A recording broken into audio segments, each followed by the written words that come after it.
Shalom everyone from the Integral House of Israel. I'm going to be reading today the third Aliyah from Parashah Shemot. I'll be reading today from the book of Exodus, chapter 2, verse 11 through 25. I'll also be reading from the book of Matthew, chapter 22, verse 23 through 33, as well as chapter 22, verse 41 through 46. Moses escapes to Midian. Many years later, when Moses had grown up, he went out to visit his own people, the Hebrews, and he saw how hard they were forced to work. During his visit, he saw an Egyptian beating one of his fellow Hebrews. After looking in all directions to make sure no one was watching, Moses killed the Egyptian and hid the body in the sand. The next day, when Moses went out to visit his people again, he saw two Hebrew men fighting. "Why are you beating up your friend?" Moses said to the one who had started the fight. The man replied, "Who appointed you to be our prince and judge? Are you going to kill me as you killed the Egyptian yesterday?" Then Moses was afraid, thinking, "Everyone knows what I did." And sure enough, Pharaoh heard what had happened, and he tried to kill Moses. But Moses fled from Pharaoh and went to live in the land of Midian. When Moses arrived in Midian, he sat down beside a well. Now the priest of Midian had 7 daughters who came as usual to draw water and fill the water troughs for their father's flocks. But some other shepherds came and chased them away. So Moses jumped up and rescued the girls from the shepherds. Then he drew water for their flocks. When the girls returned to Reuel, their father, he asked, "Why are you back so soon today?" "An Egyptian rescued us from the shepherds," they answered. "And then he drew water for us and watered our flocks." "Then where is he?" their father asked. "Why did you leave him there? Invite him to come and eat with us."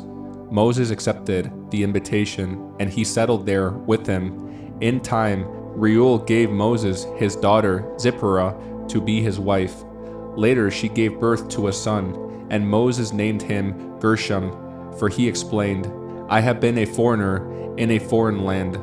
Years passed, and the king of Egypt died, but the Israelites continued to groan under their burden of slavery. They cried out for help, and their cry rose up to God.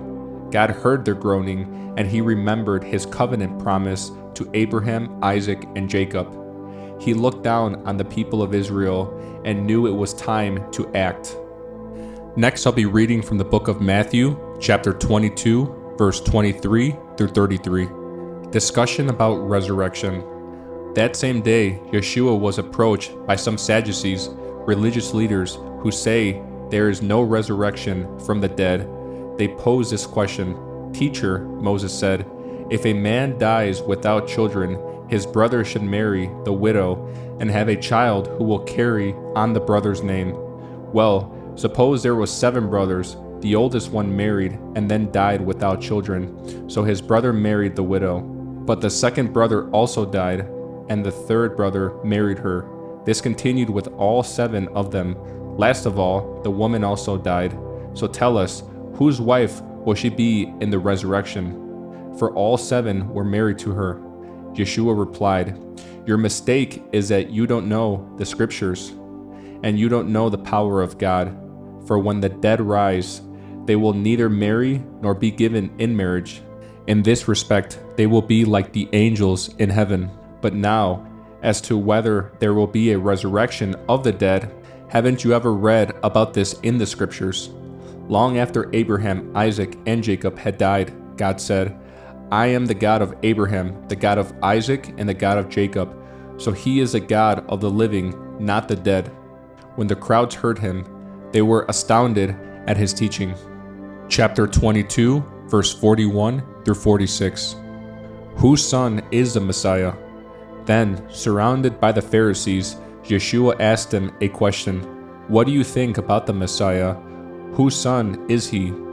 They replied, "He is the son of David."